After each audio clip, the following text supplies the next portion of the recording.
Hello and welcome to Tech Off Topic, our usual branch of stupidity on the internet from the fork of me and Jim. There you go. There's a nearly programmer joke for us.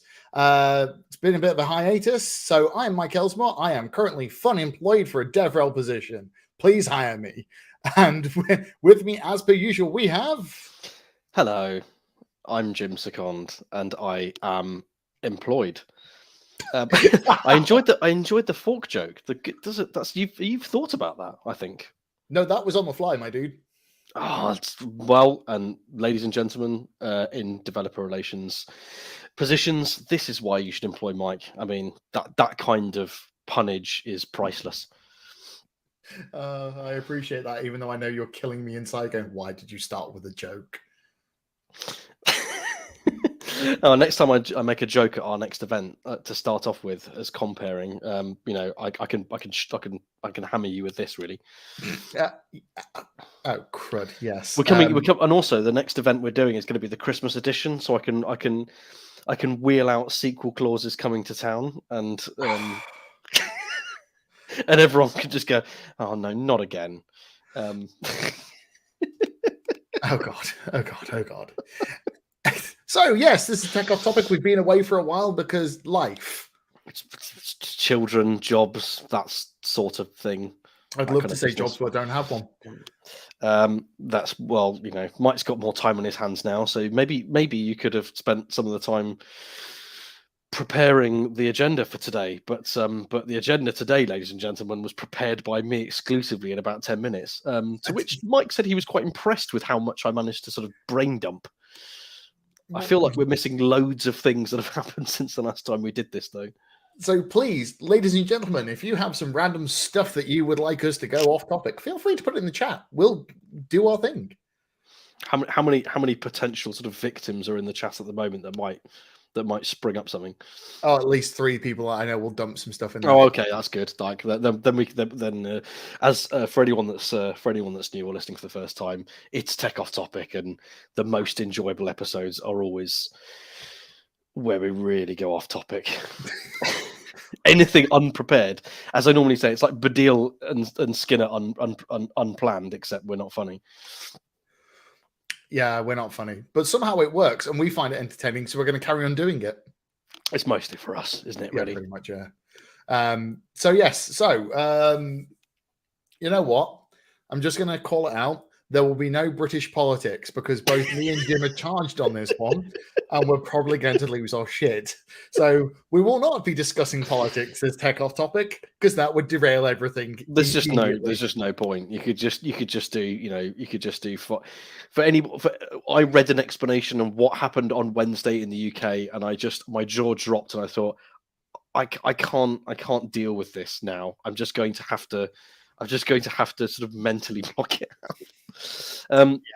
For anyone else that's listening on Spotify, Mike has done this thing. I don't really understand, because it's to do with his kind of the Twitch stream and all the kind of the followers and and raids and stuff like that. And I'm an old person, but he's wearing a pink hat, and it's some sort of trolling thing, and I can't work out why. This is literally a self-troll, my sir. So, for those of you who haven't been on my Twitch stream before and you were listening on the podcast, I stream on Twitch, twitch.tv/UKMadLZ. And on Twitch, there is an entire principle of, community memes and little bits of in-jokes here and there.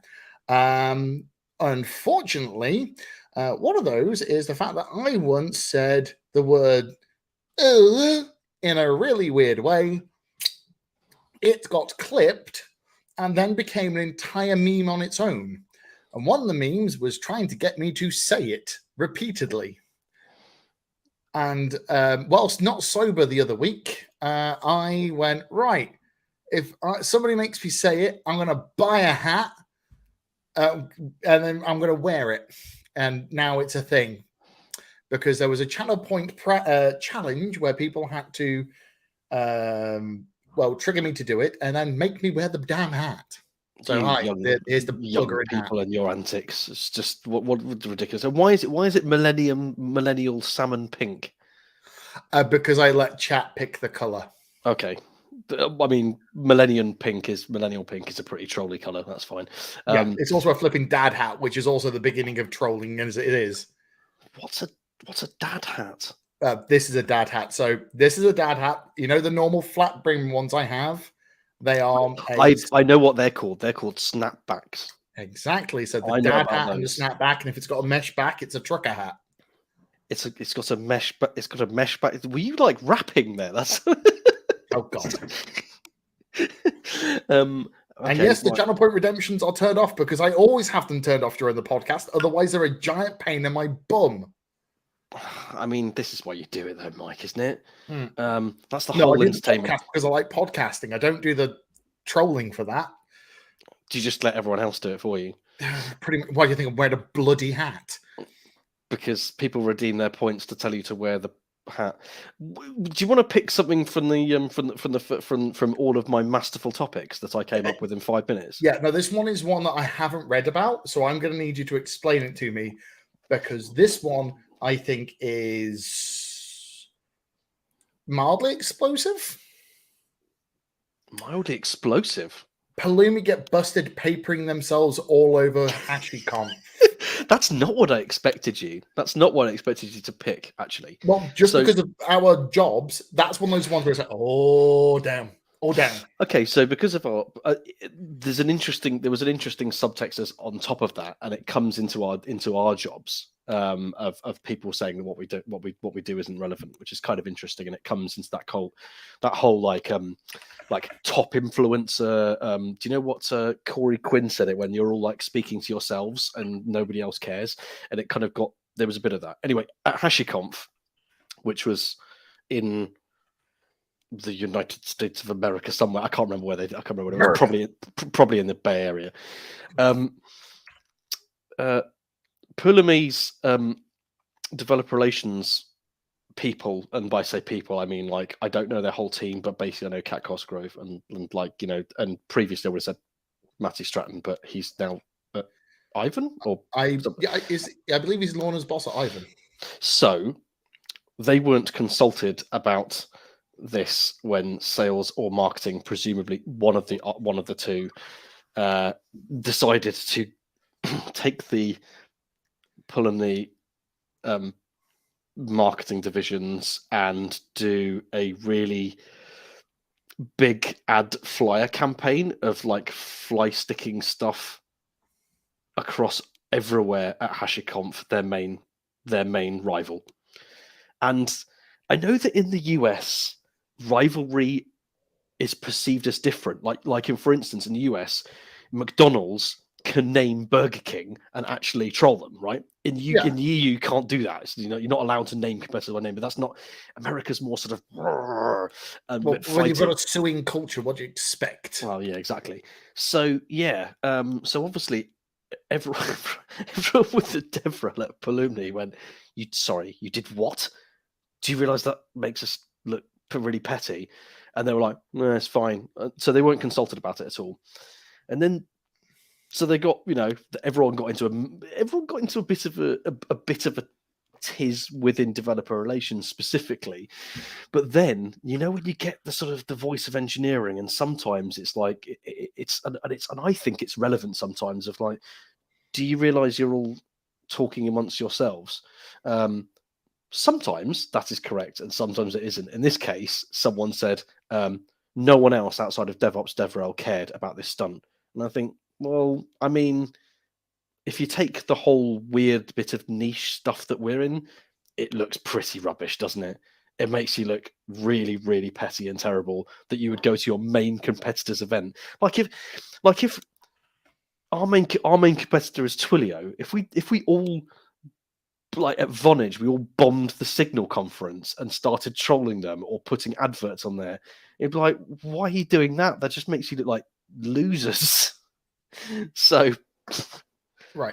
Well, I know why we care from our perspective, but that's because one of the in my eyes, DevRel has a core tenet, which is being a good citizen.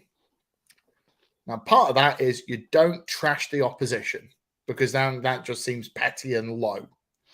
That's why if you speak to anybody at various companies, they'll all tell you a story about how they went to a conference and then a sales and or marketing turned up and they were, oh, did you see the video? I'm going to derail this already. Did you see the video that someone took of some like sales bros at some conference, and they looked absolutely hammered on coke? Oh, how can I find this? It's Alan Partridge style cringeworthy. Pardon me, what? I need to find it. They're like, I will sell ABC. I'm gonna close it. I don't care who you are. And you just and there's like, there's a disco on or whatever. There's like sort of like lasers and things, and you just look at it and go, this is the most pathetic alpha male thing I've ever seen. Oh, how can I find it? Oh God. Well, oh, that is just horrendous. Oh, I found it. Okay. Feel free to. You're in the chat. You can throw it in. Or Sorry. I've not even logged in. I do this God. every time, and Mike gets really annoyed with me. I've put it in the private chat so nobody can do it. So anyway, yeah, I've done it instead. And do I open this, or should I be scared? Do it for the research. Do it for the lols. God, I'm an elite sales. Oh God, I can't. Yeah, I just literally read the tag on it. It's like, nope. I love toxic masculinity as much as the next person. Nope. It's anyway. You've got the link. Watch it and enjoy the show. Okay. So Palumi kind of sucked. It was a sucky thing to do. I don't think there's much more about it than that.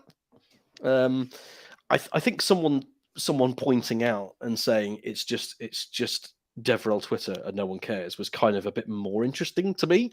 That we always need to be very grounded with what we do in tech and remember that lots and lots of people don't care about what we do.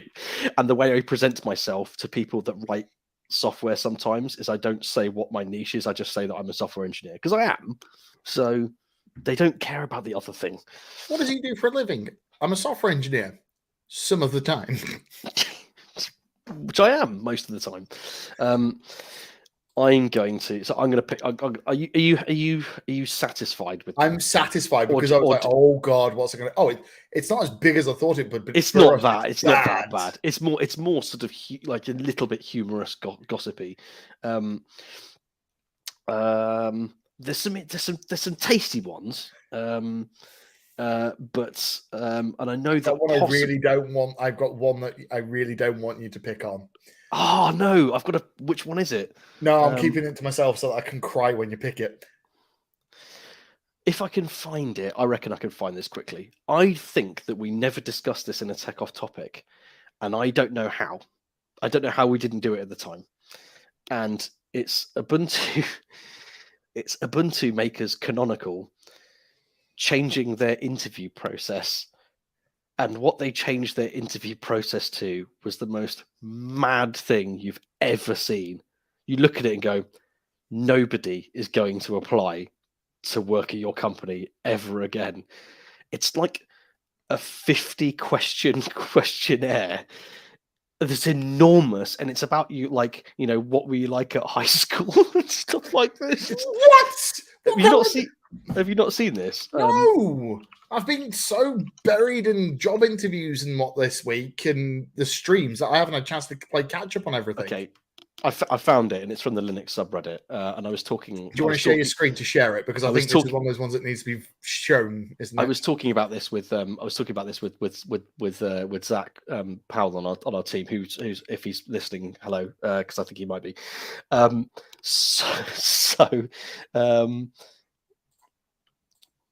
Let's without further ado. I've got it open, and it's painful to look at. Okay, ladies and gentlemen, let's do it. Holy fuck! It looks like a 1976 CV to begin with. Let's zoom in. let's zoom in a bit to see what kind of chaos we're dealing with. All those like 90s things where it's like, you know what we need to do? We need to enhance, Enhance. Is that from Blade Runner? I think that's from every like Maybe freaking 19 something CSI sci-fi thing. hackers. So look at the bullet points. Just look at the amount of bullet points that there are. And I'll just take some. So this is the person that applied was for the Ubuntu Windows subsystem for Linux engineering team. And okay, the stages for this application. So we're off good. We're going to define the interview process. You get a review of your resume. You get a written interview. A written interview is unusual. Standardized aptitude and personality assessment. Okay, we're on Myers-Briggs. We're already now we're red flagging everywhere. Culture, HR, peer reviews, and tech assessments. That's 4 things. Hiring manager and senior lead interviews. The senior lead interview being the thing that can kibosh the whole thing after you've done all of this in the first place. So at that point, we've not even started, and I go, no, see you later. Things that you have to do in the written interview. Education. How did you fare in high school mathematics, physical sciences, and computing? What were your strengths and what were most enjoyable? How did you rank competitively in these subjects? What sort of high school student were you? Outside of required work, what were your interests and hobbies? What would your high school peers remember you for if we asked them? All right, I'm going to be honest right now. I'm in the category of people who can't remember high school. I was a cabbage at high school, so you're a what? I was a cabbage. I just didn't know what I was doing at all. So I think you still are a cabbage, mate, but that's beside the point. That's for another tech off topic. But no, it's like, okay, I'm at that age where what the hell does my high school have to do with anything? I grew up in the flipping village. We pretty much all we did was drink cider and have bad conversations. Talk about sheep and things like that. No, we're not Welsh. Let's not get into standard UK trolling. We're in Birmingham, and that's where you're stupid. If you're Glasgow, you're a drunk, and if you're Bristol, you're stupid. You're a farmer. There are things that just context. Who are the competitors to Canonical, and what does Canonical need to change to be a more effective competitor? Well, I don't know, but I'm applying for a job to join your Windows subsystem for Linux as an engineer. So when it comes to platform and product research against competitors, I would say your chief competitor is my right testicle. I'm not sure. Why would you ask that? That's not in your remit at all. That's a weird question to ask. I'm not going to lie. Out of all of that, there is not a single sensible question. I'm going to remove that from the screen because to be able to rant about this, we don't need that up anymore. Yeah, okay, that's fine. There we go. But Jesus buggering Mary, my dude. So anyone watching, so you obviously don't get the context if you're listening on, on Spotify or Apple Music, right? The whole page is this massive, rambling page of about 35 bullet points that you're expected to answer. I'd love to, if anyone has like LinkedIn, when you have LinkedIn Premium and you get like company insights, I'd love to see what Canonical's like hiring turnover is at the moment. Like who's joining? I'd look at that and go, no. The only people that I can see that are answering that are grads fresh out of university, and it won't be school because it asks about university specifically. So you're not going to get anyone below the age of 19, 20, 21, depending on US or UK. Hang on, do you think that entire thing was aimed at what do you call it? Interns? Mate, well, no, but it can't. It can't be. Who the heck's working the subsystem as an intern? I did. Well, yeah. I mean, pass next. So that was. I found that fascinating. I don't think there's much of a discussion other than Canonical have probably struggled to hire until they decide to put that in the bin. Canonical have been struggling to hire on and off for years because they keep doing that wonderful thing, the same as Mozilla. We're amazing. Oh shit, we fucked up. We're amazing. Oh shit, we fucked up. And they're just in a constant loop. And they don't do the managing the expectations and the damage control very well. So it's we're amazing. Now we're shit. Yeah, So, yeah. yeah, I'll go with that. You know, it's always a pleasure to work with the goodies until they decide to pretty much lose their marbles. Yeah. I'm going to pick a topic. And this is because I want to know your opinion on this because I'm going to make a joke. I'm going to open it up with a joke. Oh, no. Open it up with a joke. Yeah. That's... So the point says PHP gets a new web server built in Go, and it's called Franken PHP. Now, PHP's had, 3 major versions? So there's the core, PHP engine, HHVM, and then hip hop. HHVM and hip hop are the same thing. Sorry, and Hacker, the alternative one that was it Hacker, the one that no, it was just the one. It was just hip hop virtual machine, which was the runtime in the parser for Hack. Yeah, that's it. Thank you. And now we have one built in Go. Does this feel any more like we're going to write Perl using Perl to serve Perl that compiles using Perl as a compiler? It's that kind of that meme, isn't it? I made all your JavaScript so you could JavaScript in your JavaScript. Yeah, but this time at least it's 2 different languages. I did some Go so you could PHP. I mean, that's what it is. I think that it's quite an interesting prospect of it. So it's called Franken PHP, and it's when you work in, for anyone that doesn't work in PHP, i.e., pretty much everybody. There's a built-in. Everybody works in PHP, just WordPress. Just as dangling the carrot in front of me, hoping that I'll bite. Also, that means that Mike's actually been reading my tweets recently. So it's there's a built-in server for PHP like there is with Ruby, and is there one for Python? Not sure. Yeah, the Python has its own built one. It's the reason simple HTTP, so you can use it. So if it comes out of the box with version 3, right? Yeah, I think it comes out of the box with version 2. Oh, okay. So, but it's your classic kind of development server. You just want to botch something together, and then Symfony and Laravel use it. This thing, which is built on top of the Caddy web server built in Golang, so it's a Golang, but it's specifically built to was passing PHP as the PHP web server written in Golang, which means the server itself is fast, but if you're going to use a asynchronous framework with it, i.e. React PHP, or the other one, which is X framework, I think it's called, where it uses PHP fibers, which is coroutines. I do like that they now exist. Thank you very much. Coroutine. There you go. See, look, I got something positive out of mine. So coroutines from PHP that are non-blocking with Golang, passing it at runtime. Hang on. Are you saying, we've got PHP, but to make it work really well is a multi-threaded language, we're going to use Go multi-concurrency programming? Yeah, I mean that's what Hack was like, wasn't it? We're using PHP. It's great for Facebook.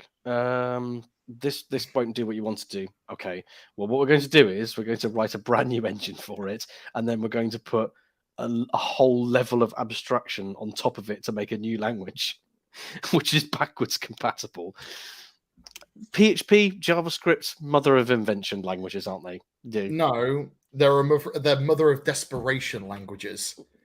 Say we need that now. Let's just bolt it on. I wouldn't say desperate. I would say I don't want to learn a new language, so I'm going to make PHP/JavaScript do something that it really, really wasn't designed to do. And this is the reason we have the double claw. Respect the double claw. I hate Phil Sturgeon for introducing me to that, by the way. I've used that phrase many times. If anyone doesn't know what that is, it was where someone went on this ranting famous blog post and the PHP community embraced it. And one of their standout lines was, using PHP is like having a box of tools where, okay, well, I've got a claw hammer, but it has 2 claws on both sides. And then you have sandpaper that's like mostly worn down. These things are like, okay, they're sort of useful, but also not that great. So we were like, well, double claw. Good. Respect the double claw. There you go. Yeah. Still. But yes, I can get where it's coming from. I appreciate it, but also like it. we're getting to meta levels. Like, can we just keep the compilers and the lower level stuff down to like lower level languages, like C and shit? So at least then I can not remember that they exist. A lot of people don't really sort of realize when starting out that PHP is effectively, compiled from C. It's just C with a lot of secret sources what it started off with, and now it's unreadable C. So when you talk about the compilers, do you mean on top of what's actually happening under the hood is starting to get to the rocket science level, and you think this is just a server web page. To do something really, really simple. Oh, days when I wish I was just a simple web dev again. Exactly. Can I just? I'm not going to for privacy reasons. So I'm going to mention any names or anything because it's a very, very valid question. But I'm a mentor at the School of Code. Same. Congrats to us. I got asked by I got asked by my mentee today a very, very valid question because they get crammed with. Well, can you imagine the barrier to entry to be a web dev in full stack JavaScript now? It's just sort of like how do you one language and how many concepts and tools? Well, exactly. I mean, they asked like a while back. I had to explain the reason why. Like, but why does JavaScript have 4 different ways of writing a function? And you're like, okay, right. The best thing to say here is there just is. It's like this, not the whole sort of like what was it called again? What was something variable hoisting or something mad that I couldn't remember what it was. I know, it's like gather round, kids, as you get like a bit of straw into your hand around a campfire. Gather round, kids, and I'm going to tell you the story. I'm going to tell you the story about jQuery. So my mentee said, "Okay, I'm hearing a lot of this banded around a bit, and I seem to have asked and looked online. I've not really found a sort of a coherent explanation. What is DevOps?" Hang on. There is actually one core resource. Which is? Well, 2. There's the DevOps manifesto, the literal thing of what it is meant to be as a mentality. Yes, that's true. There's the discipline, and then there's how it came about. Correct. And then there is the DevOps for Dummies book, which I still think is flipping priceless. Didn't think of the DevOps for Dummies book, but the only way that I can think of explaining things like this is just explaining what happened from the start. Otherwise, it makes no sense. It's just, yeah. Well, what you do is you chuck YAML all over the place in repositories, and then Harry Potter comes along and in Wingardium Leviosa, and that's what it is, isn't it? It doesn't make any sense at all. So I started off on that. Right, this is how we had physical servers, and then AWS and Facebook start virtualizing how it works, because that's how the innovation came across, where they're trying to use virtualization, which at that point was oh god, what was some of the early virtualization stuff before Vagrant was like really terrible. No, like VMware and Citrix and whatnot. Yeah, they were just somewhat dealing with that at scale was shockingly bad. Yeah. So yeah, explaining DevOps, that's just not an easy thing to do. You know how everyone has like a toilet record, where the DJ puts a record on and it's 12 minutes long and that's to go to the toilet. I don't need to go to the toilet, but I do need to let my cat out, who is a right pain in the ass right now. Okay. If that's the case, do you want to pick a topic, and then I'm gonna. You can start seeing. I'll tell you what. Let's go into the let's do a callback to a previous. And this is the one I was going to cry about. Damn it! Oh, okay. I should have guessed with this one, really. Yeah. Ladies and gentlemen, we did a massive half a tech off topic on GitHub Copilot, and I did my rubbed the lamp and said, I predict this is where this is going to go wrong. That's completely mixed metaphor there. It's completely wrong. I said litigation. It's on its way. Ladies and gentlemen, the first one has arrived. GitHub Copilot is now been called to the court. not surprisingly. Yeah. Okay. So, as Jim pointed out, back in the earlier part of the year, just whilst Copilot was coming around, and I used Copilot during that time because I thought it was a great idea. Then I started to read up about it, and we found out that hang on, nobody seems to have given consent. Nobody seems to have taken into account licensing, etc. And then 2 days ago, there was a post on the register, which I'm assuming where you got it from was the post on the reg, because I read this as well. Reg. I heard about it somewhere else. I think someone just posted it on Twitter or something. Okay, so it's on Wednesday. The title of the post is "How GitHub Pilot Could Steer Microsoft into a Copyright Storm," as everybody starts going, hang on, the war shall begin with the robots. I haven't actually looked at what it was specifically, what code it was. I don't know which specific one, but like I read that article and was like, oh my god, everything. The reason I was going to cry about this is I really don't want Tech Off Topic where me and you ramble on the internet and make no real sense, and suddenly we become a predictive measure for the doom of software. That's what I wanted to cry about. Do you remember the football octopus thing in Germany? Yes. The octopus that predicted because then we could say then we could say anything, couldn't we? We could say I want a scenario. I could say something hilarious like running Linux on Windows, but that's done. And then we've got another thing, which is like, oh, why don't we have like a subsystem for Android? But then anyway, that's on the list as well. It's got to be. I put topics to avoid, right? And I'm only going to say his name once, but no, don't say Daddy. Elon Musk, and then insert what he's done. Well, which one? Because there's currently this week a lot. Well, in the last 2 weeks, there's been Twitter and fucking Tesla, both of them. I don't care. On the other side, here's a bit of news you may not have read about. So Elon Musk taking over the stupid Twitter, and the shitstorm that is the hellhole of Twitter right now is going to get worse. Kanye West is going to look into Parler. Now, I'm not sure if you had read that one, but I was given an article the other day, and Kanye West is looking into taking over the right-wing version of Twitter. Do we want a mentally unstable man controlling social media for the nutters? What I do to stay sane about these things is I have no control over what these people do. None of us do, and if it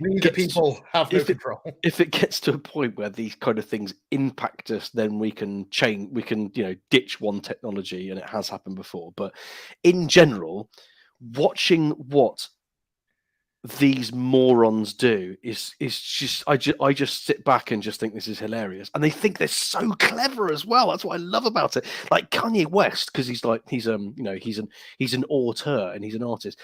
When his sort of big comeback onto Twitter after being banned from Instagram, the first thing he did was he went on some sort of weird anti-Semitic rant thing, and I couldn't really understand. He basically said, "But because I'm black, I'm Jewish," and you're looking, going, "I'm not really sure where you're going with this, Kanye. What are you trying to achieve?" And then he had that T-shirt, and he went to a fashion thing that said, "White lives matter," and you're like, "What are you doing?" It's like like you've got a D20 from like a Dungeons and Dragons game, and you just roll it and see what happens next. For charisma. There's a BBC documentary on which they're advertising. Is it BBC? I can't remember if it's BBC, and it's called something like the Elon Musk Show, and the whole thing is just like this. The second I spoke to him, I knew he was a genius, and I knew that this guy was going to lead us into the future. And you're going, do you mean he was a man that was already rich that joined PayPal, and then he could just do what he liked because he was so rich? I don't believe he was rich going in. Well, I believe he wasn't poor.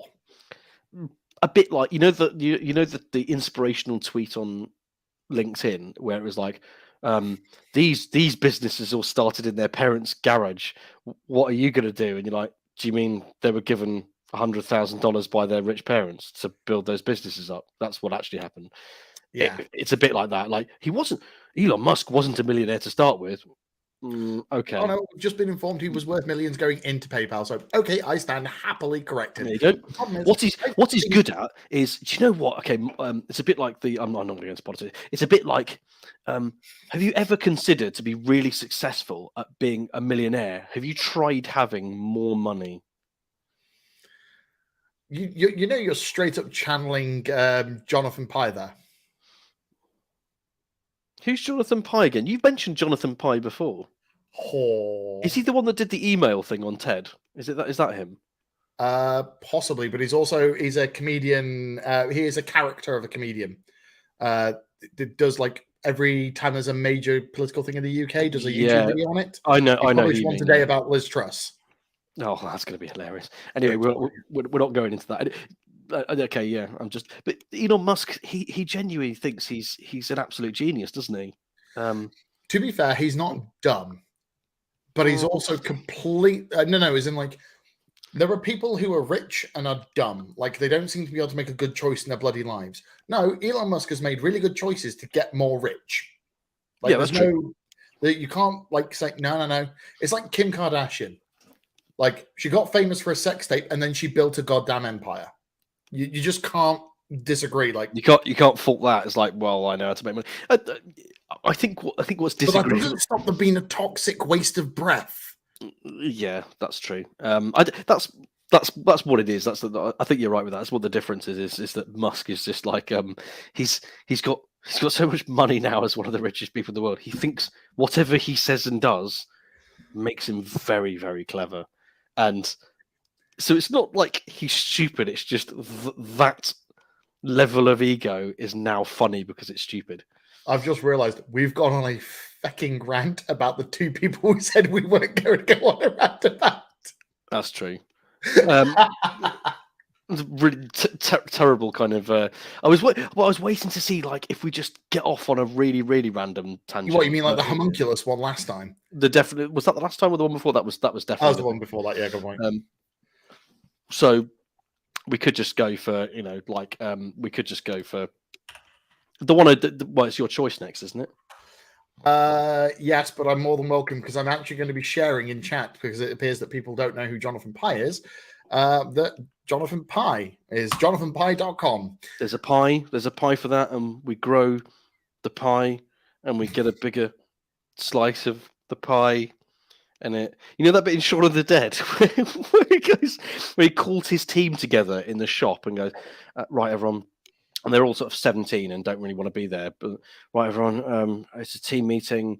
Go team. Right. So there's not an I.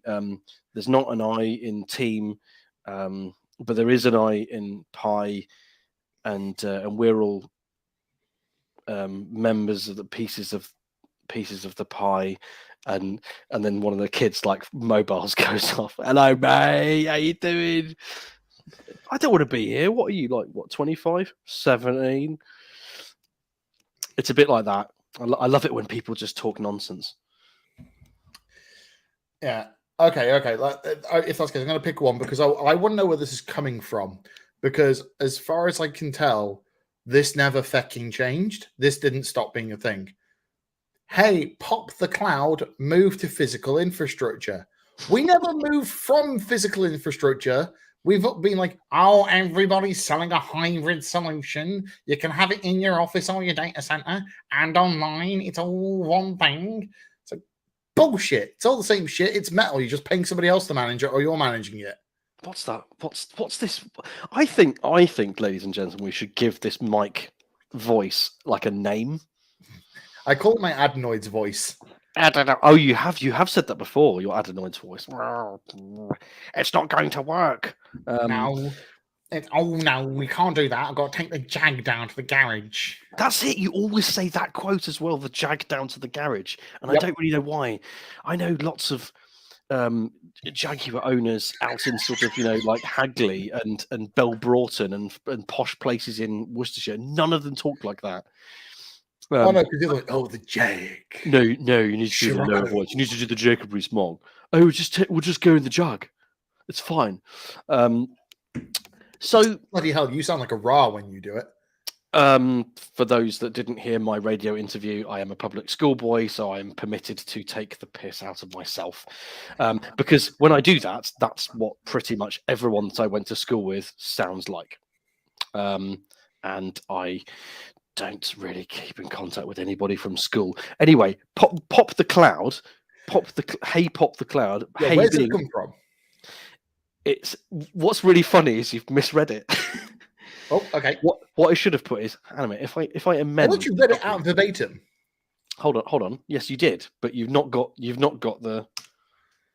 Oh, hey. okay. So hang on. I got it right. You put it in grammatically incorrectly. That's your fault. Oh, but it was a joke. Hey, pop the cloud. Let's move to physical infrastructure. It's actually hey. Popping in the cloud. DHH did one of his sort of magnificent. I don't. Does anyone listen to him anymore? He did one of his sort of important posts saying, "I'm going to tell you about everything that's happening at base camp, and now, Hey are moving all of their infrastructure back to physical servers." And this is your DHH comment. Yes. Oh, right. That cunt can fuck off. Ladies and gentlemen, this podcast is rated at 18 plus. Having said that, an interviewer at a famous person at Channel 4 did get reprimanded and put on leave temporarily for saying the same phrase about a politician, which was very funny. I think he should have been given a raise. Right. For those of you who are unaware, DHH is somebody who has appeared at least twice in the previous podcasts that I have ranted against. There's also been a reason why I've said that Ruby should be shot, not because of Ruby, because of him.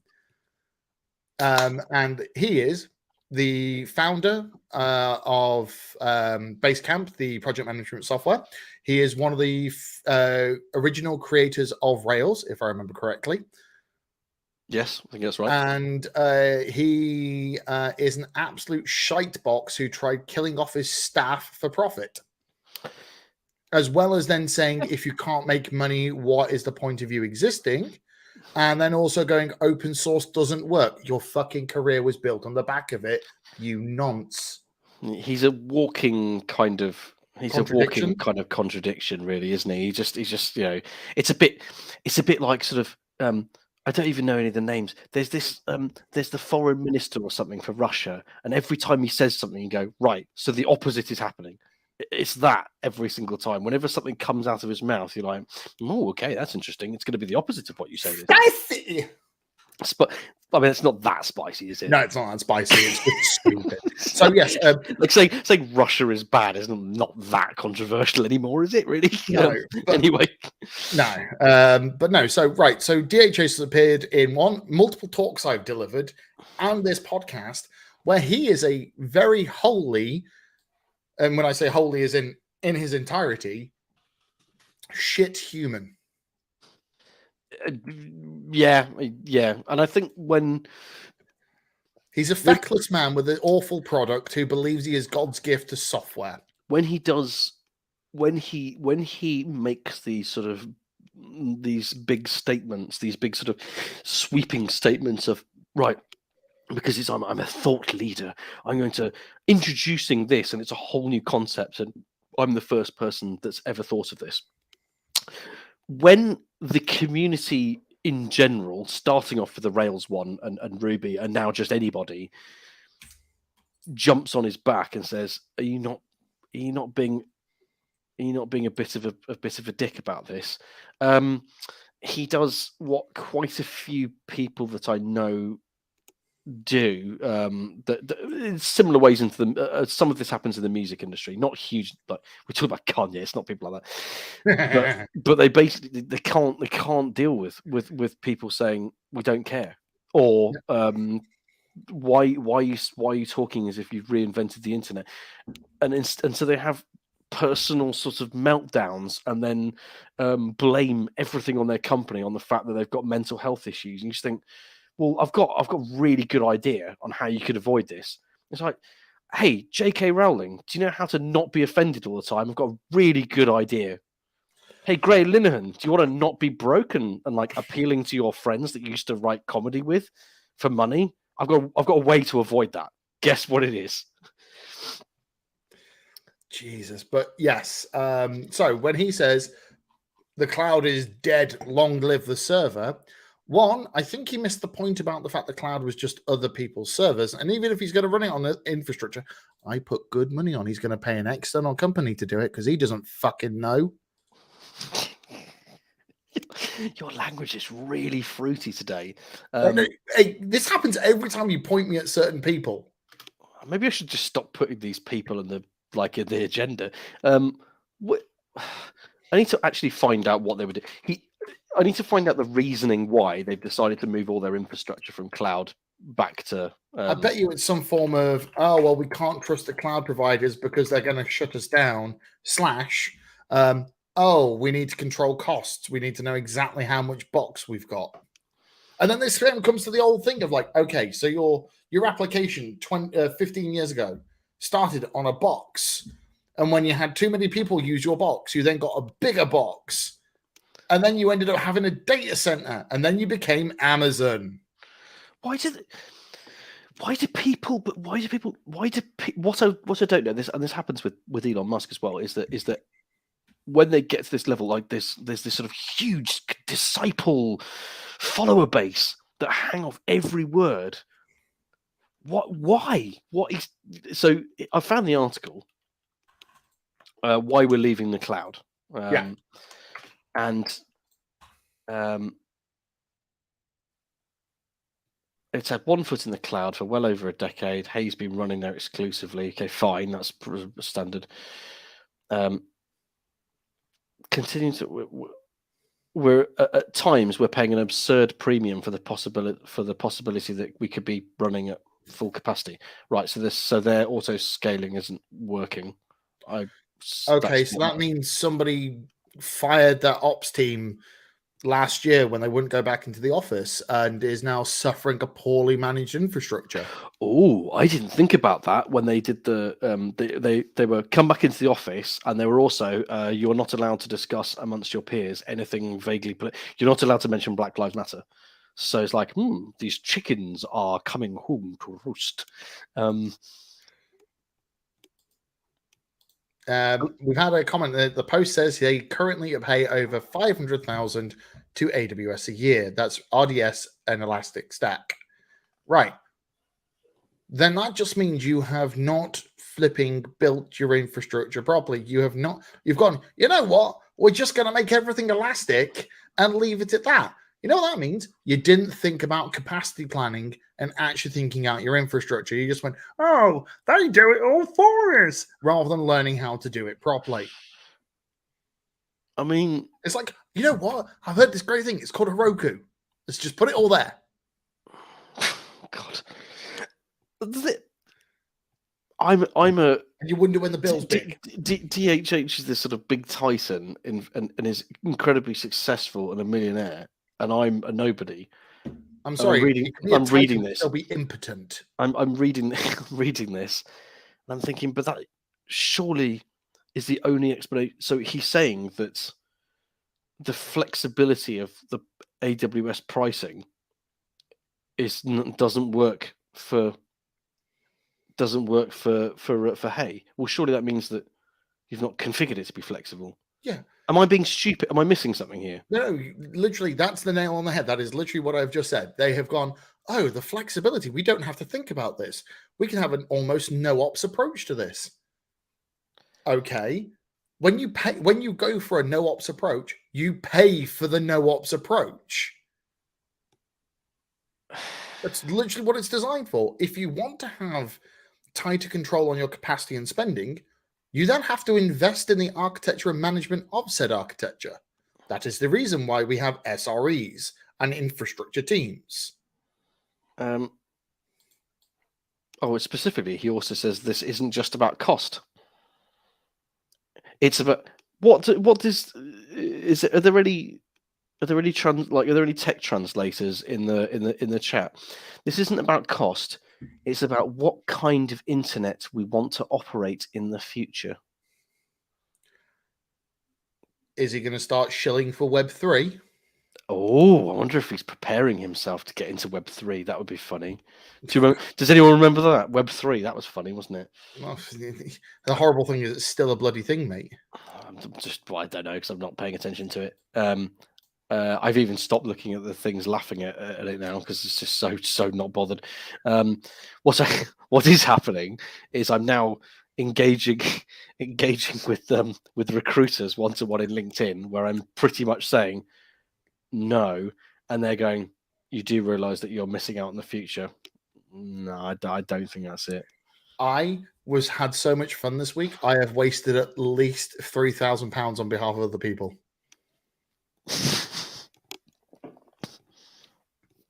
Do you mean just in time, or if it's like an actual value? Oh, in time. I've literally wasted people's time going for interviews for Web3 companies that I had no intention of going I can tell you're unemployed now, because I mean to have the amount of time to say, sure, I'll do an interview. Do you know what? The technology you've got here, pretty cool. How are you using it? I'm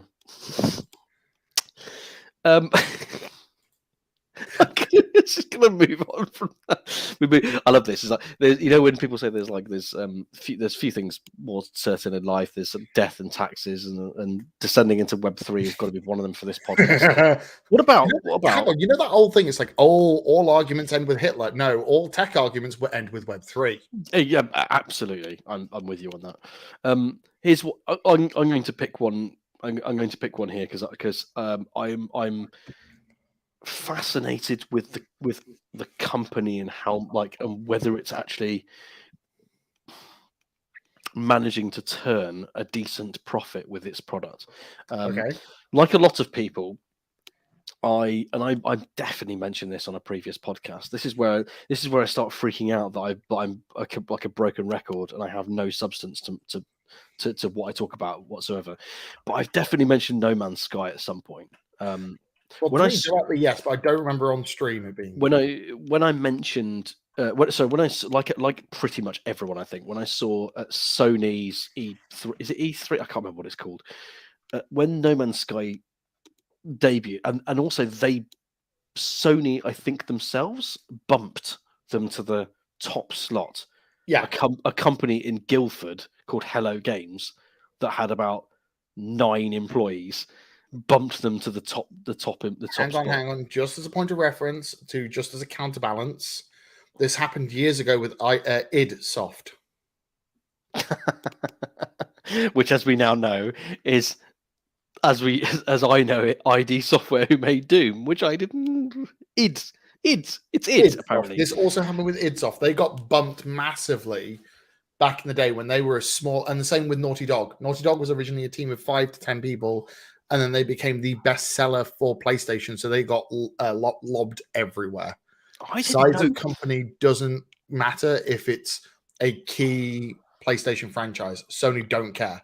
Yeah, but No Man's Sky in development was not a key thing. It was, we think that these people are about to build the coolest game ever made. It was kind of cool.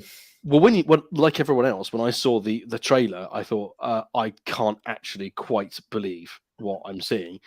And then Sean, what's his name? Is it Sean Murray? Got on stage and made the mistake of saying what will be in the game, which is what they were trying to build. And he couldn't promise. He couldn't deliver on any of his promises, and they shipped with probably, I don't know whether it was Sony or whether it was because it was released with Xbox at the same time. They couldn't deliver on any of their promises. The game didn't do anything. It was boring. It's like you can wander around these beautiful these beautiful planets. So No Man's Sky was released in 2016, and then they did something. They've only grown their team a little bit. Then they proceeded to do something that I just think is I've just never seen before. They spent 2016, not 2016, 2017, 18, 19, 20, so 6 years.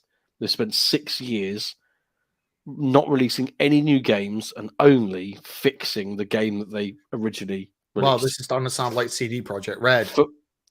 Well, on a smaller scale, somewhat. Is this fixing? You talking about fixing Cyberpunk? Yeah, the fact that they haven't done anything else but Cyberpunk because they had to Was fix everything, and now they wasn't finally start shipping DLC, it wasn't which actually they promised for the next 3 years. but this is different. So this is different because it's not, they said that none of this has been DLC. It's all free. So I opened up my Steam Deck about 3 or 4 days ago, and version 4, which is called Waypoint for No Man's Sky, dropped, and it's another 8 gig of game data thrown on top of it.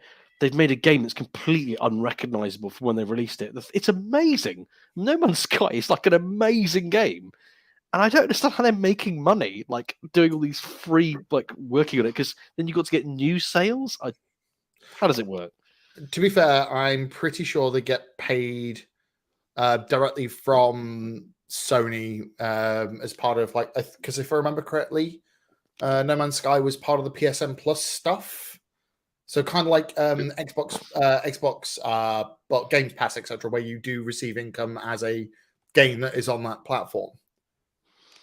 I guess, but it's a one-time purchase. So even if you are doing that and you get a percentage of sales, then how does from a sort of what you're talking about is the model that they've got is software maintenance, which dealing with it. Well, I say dealing with their tech debt. They're probably not dealing with their tech debt, but they're probably having to reverse engineer a lot of how the original physics engine works in order to crowbar new things in. That's going to cost them a bomb of developer time. Yeah. I mean, feature creep. That doesn't mean rewriting anything, right? Feature creep. Got to love a bit of scope creep. Actually, scope creep is my worst enemy at the moment. It's just I need to drop this into the sprint. I need to drop this into the sprint. I need to drop this into the sprint. That's become a bit of a sort of a permanent fixture of my work at the moment. Oh, good God. I mean, I look forward to seeing what they're doing next. But incidentally, here's a great troll comment. I'm just going to put it up because I think it's brilliant.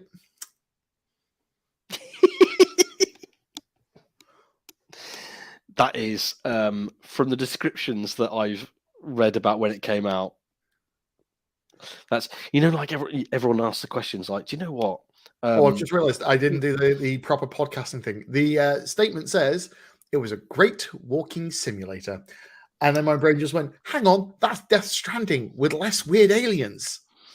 Oh, I don't know that. Is it more exciting than Euro Truck Simulator 2? No, because it turns out you can have demolition mode in that because you can just have people join a local land and nut each other. Oh, that would be great fun. I remember I love finding niches on YouTube sometimes. So Euro Truck Simulator, someone had built a full virtual truck, a sort of flying simulator style, with the gearbox, with a working gearbox. Fudge me, really? With a big thing to drive it. And like, right, okay, guys, this is insert name of fancy handle. And I'm gonna be driving from Moscow to Budapest today. Let's get going. Takes the handbrake off. Okay. I'm not going to lie. Sure. I probably watched that in the back of the stream. That's nearly as good as watching the runway for Heathrow. What was it? Big Blowy Jet Day. What's Big Blowy Jet Day? Do you not remember this earlier this year when planes were just trying to land, but they were all going sideways, and it was just people watching it on YouTube because it was fascinating. Oh yes, the storm. I do remember that. That was. I mean, it's terrifying. I'd like to make Big sure. Blowy Jet Day. That's what I said. Big Blowy Jet. Was that the official title? Well, that's why I named it because I couldn't remember what it was for a few minutes. Well, I think we've got the name for this episode. Is probably going to be Big Blowy Jet Day. So, Big Jet TV. That was it. Big Jet. Oh TV. Yes, Big Jet TV. Was that this year? That was this year. Oh my goodness! I think it was this year. All right, to be fair, for the last 3 years, time is becoming an amorphous, wibbly wobbly, timey wimey thing. Oh, Big Jet TV. I don't understand what's happening to time anymore. Do I need to put this on screen or not? I mean, I'm just going to look to see if it's like. I mean, it's still there, but oh no, it was this year. Storm Eunice. That was it, Eunice. Oh, which is one of the worst names possible. Because that just makes me think immediately of National Lampoon.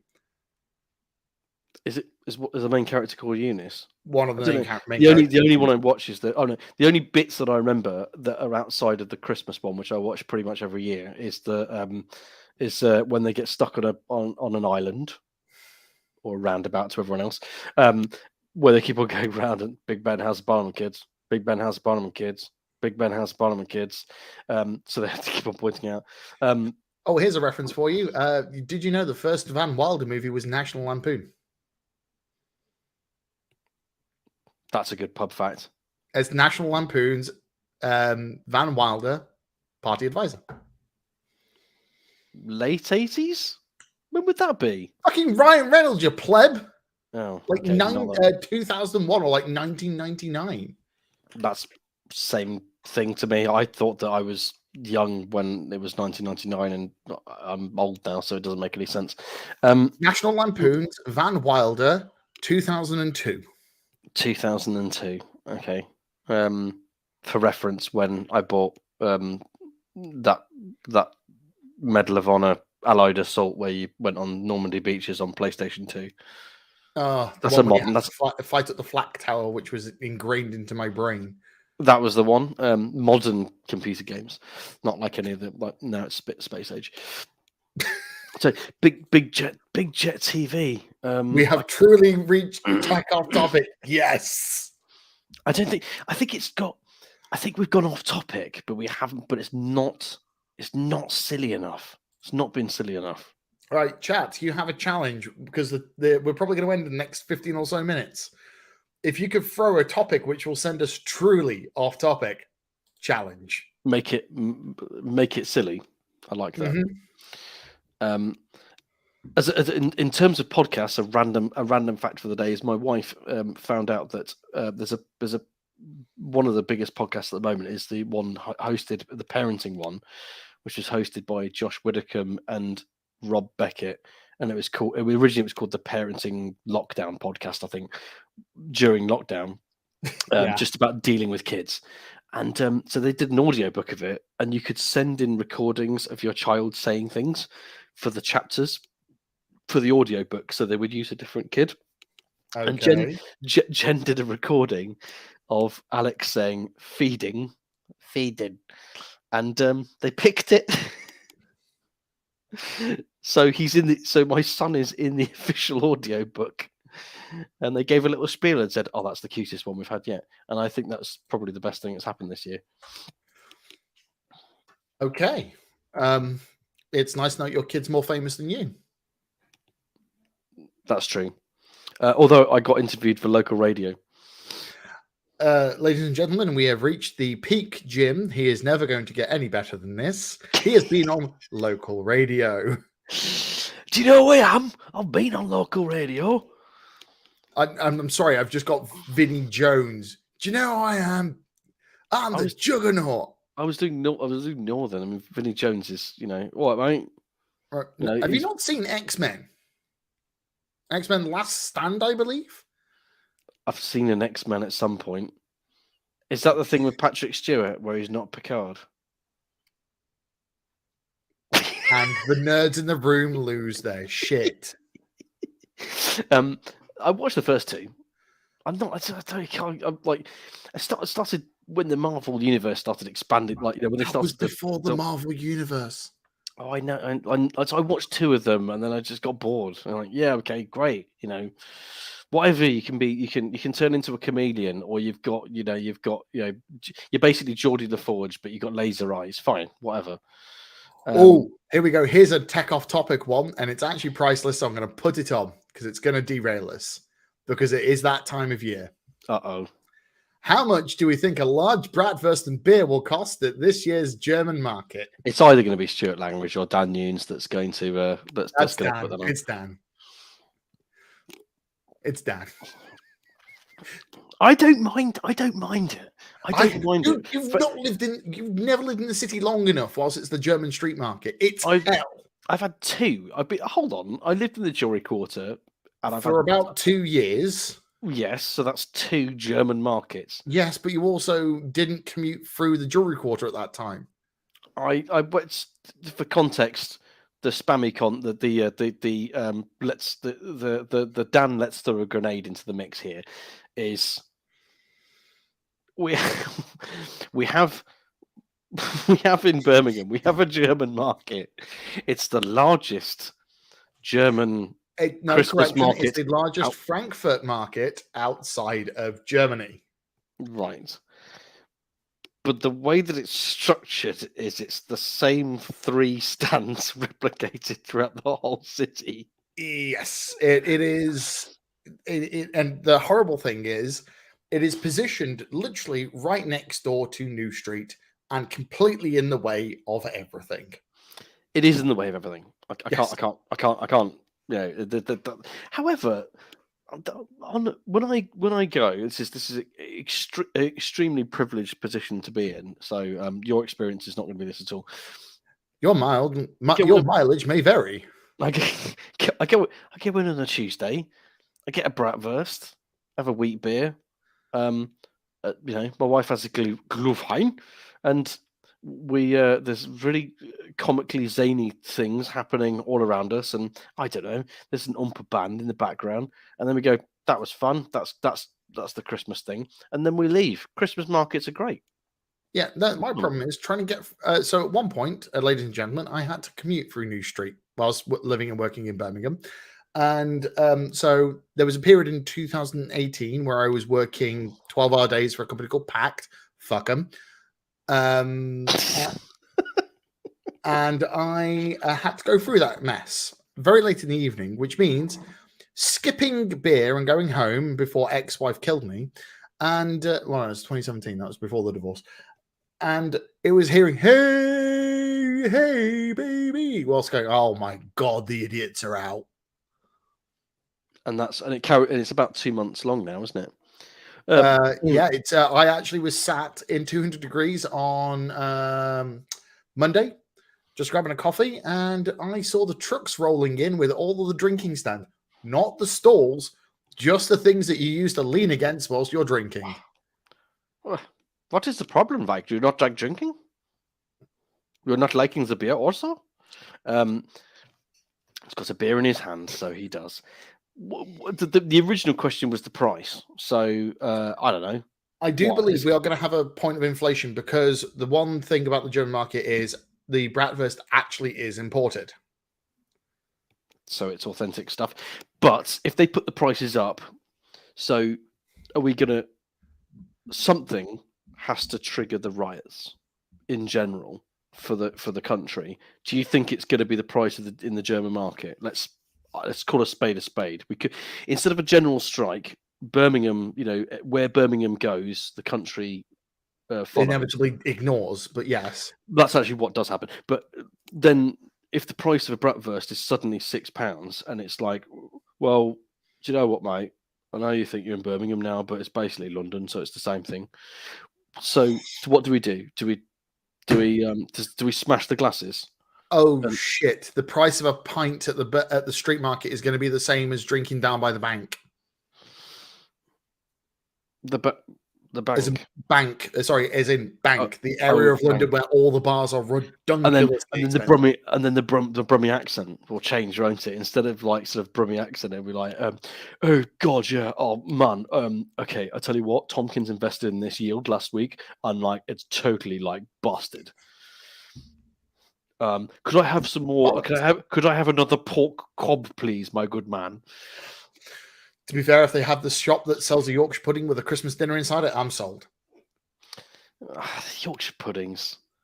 Oh, they're just shite, aren't they? You're fundamentally wrong. They're rubbish. My dad used to spend ages for a Sunday roast. Like, well, I make my own Yorkshires, and they're all right. It'll do. You chuck some gravy, it makes it meaty. It's good. whatever. Instead of just getting the giant one, I took the Aunt Bessie's ones that are frozen do just as good a job. And here, ladies and gentlemen, is how to start a fight with your average English family. I would say British, but as far as I can tell, no, it's only English people who have a really weird, like, protective nature about the Yorkshire pud. Have you seen that video of? Have you seen the video of that video of a Scottish bloke explaining the full English? I mean, it's the Scottish variation of it. Man, that is good. It's all right. Okay, so you've never heard of it before, okay? But I got an idea. What we're gonna do is we're gonna put a load of meat on a plate, like a massive plate of meat, and it's gonna have, I don't know, what's it gonna have in it? A pig that's kind of blended, and a pig that's been cured with like salt and stuff, and then the pig's blood, and like it's congealed, and then we'll fry it. That'd be great.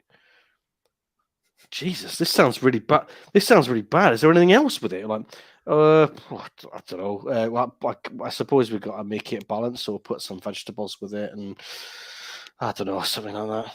Well, what vegetables are you gonna put it? Mushrooms. No one really likes them. We'll take some like beans in a can with some like stodgy, not very nice tomato sauce, and sort of put that everywhere. Goodness, what kind of dinner is this? Like, this is like when you plan to eat this sounds like it's just carbs. Oh, this is for breakfast, mate.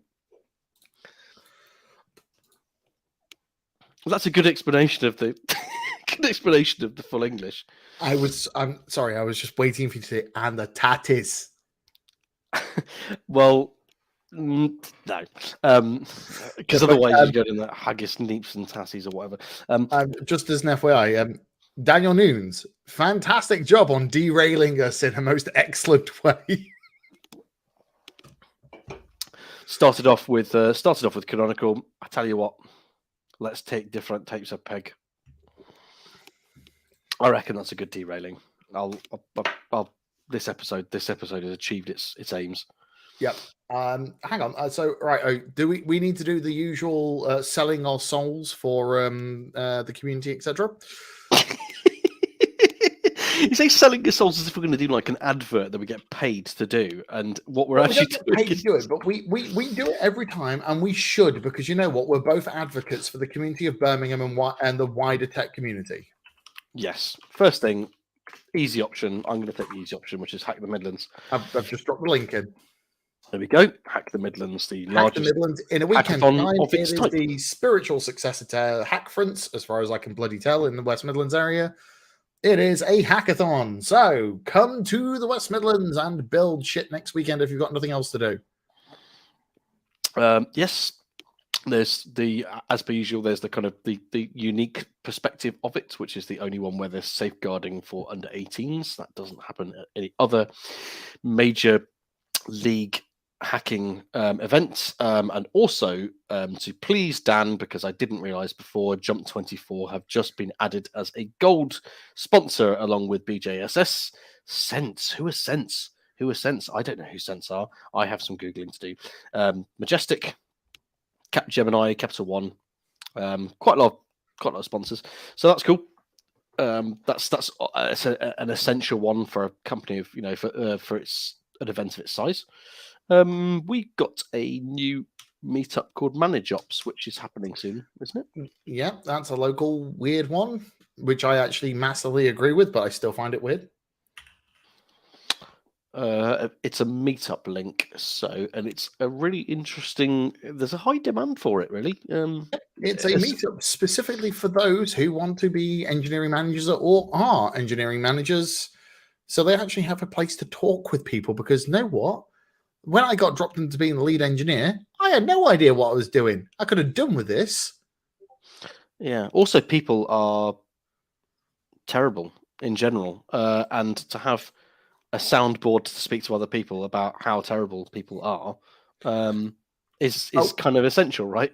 Jen, would you mind dropping the link for Manage Ops into the chat so I can into the private chat so I can share it with the chat? Bob's a good one. Tabard, because it turns out people in the chat actually want to know about this one. It's it's a really, really good idea by Stephen Hayes. By Steve Hayes from Birdie and Matt Andrews from The Economist. There we go. If I can remember my own mates' names, Andrews, The Economist, and it's generated quite a bit of interest. It's only existed for about 8 weeks, and it's already very successful, which is a bloody miracle. Yeah, there was clearly like a high demand for it, and I think that the way that they position it is quite interesting as well, because in my kind of career path that's set by my company, you go for the individual contributor role, or you go for the management track, right? So it's that thing where when you want to go down engineering, you don't have to be to progress in your career. You don't have to be a manager.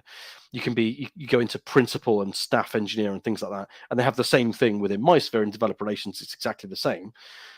And Matt made a really good point, which is, well, manage ops isn't necessarily to do with, it isn't just that kind of portion of it. It's to just do with people as well. So part of my role, for instance, I'm an individual contributor, but I have to navigate between engineering all the time and customers, and engineering are not fun. So I have to deal with people that are incredibly difficult to deal with. Yes. So it kind of like, well, this is relevant to me, which it is. Yeah. And yeah. And you know what? Last one that's up, because we've already had Tech Mid, so we don't need to sell that anymore. Last one, really, I think, is this one. So this is the Fusion Meetup. And we are terrible humans, and we haven't got the website up. Both me and Jim are community people and James in chat as well, JMSVE.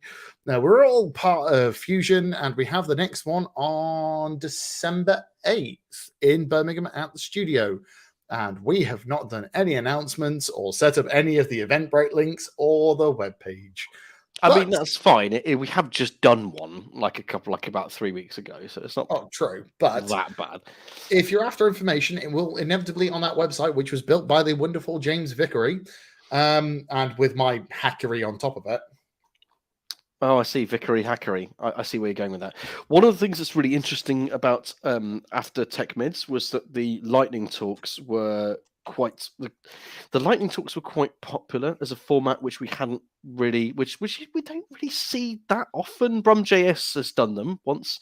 Mm-hmm. I'm not going to big up the Tech Mids lightning talks too much because I was one of the speakers. Narcissist. Very, very much so. And I'm not saying that mine's important, but watch Stuart Language's one, because that's I'm editing those this weekend, by the way. That's quite fascinating. Oh, thank you. Right, so you for my narcissist thing, you'll put me on the internet doing my one. It was a really interesting kind of format, and it broke the day up from the big talks quite a bit, and it was some people really actually on Stuart's one that he did, one of the main points about his talk, which was about it was an inspirational piece about why you should get on stage and do tech talks even if you think you don't have anything to talk about, and that the audience are on your side, and that slow down and breathe was the main point that I took away with it is he said people that look very under-rehearsed are actually very rehearsed. And I just thought, that's me, isn't it? No. To appear very chaotic, you have to design that. Right. I'm sorry. Me and you, sir, are excellent at the fact that we can wing shit and bring absolute chaos for fun. It's both of our, I would say, our chief selling skills as DevRel. Yeah. The takeaway of how to take something away is, do you remember that? Do you remember him? And he was really bouncing around. He was nuts. And what was it about? Oh, actually, no, I can remember. It was about insert topic. And you think, yes, I didn't talk really, really slowly and paced, which was the advice that Stuart gave for some of the others, which is you have to find your style. It's and definitely, ironically, he broke every one of his own rules during his own talk. That's quite funny. I didn't even think of the sort of the meta thing of it. Anyway, the point I was getting at, apart from the fact that I apologise for anyone that see me on stage being absolutely chaotic, by complete design in order to get maximum engagement. Very, very cynical. It's classic dev role. It's definitely not marketing. Definitely not marketing, but sort of is a little bit. Fusion. We're going for a bit of lightning talks. So we want lightning talks. Give us lightning talks. Yeah. Oh, if you think you don't have anything to say, very much not true. Probably you do. And there we go. There's a link to the submission form, which has an option for dropping in a talk submission. And boom goes the dynamite. I wish people did that more. I miss boom goes the dynamite. You're an old man. No. Right. So, yeah, that's us. We've now talked about our crap for long enough. We've definitely gone off topic. Thank you, Dan. I mean, if you're going to go off topic, Bratwurst and wheat beer is a smashing. It's a solid option. It's a solid option. Either it is the off topic, or at least causes the off topic. Yeah, yeah. It was a good one. Right. So, thank you very much for listening into the podcast. Thank you very much for the people ridiculously active in chat today. We both appreciate it. Thank you very much, everybody. We'll see you in the next episode. No idea when that's going to be. Goodbye.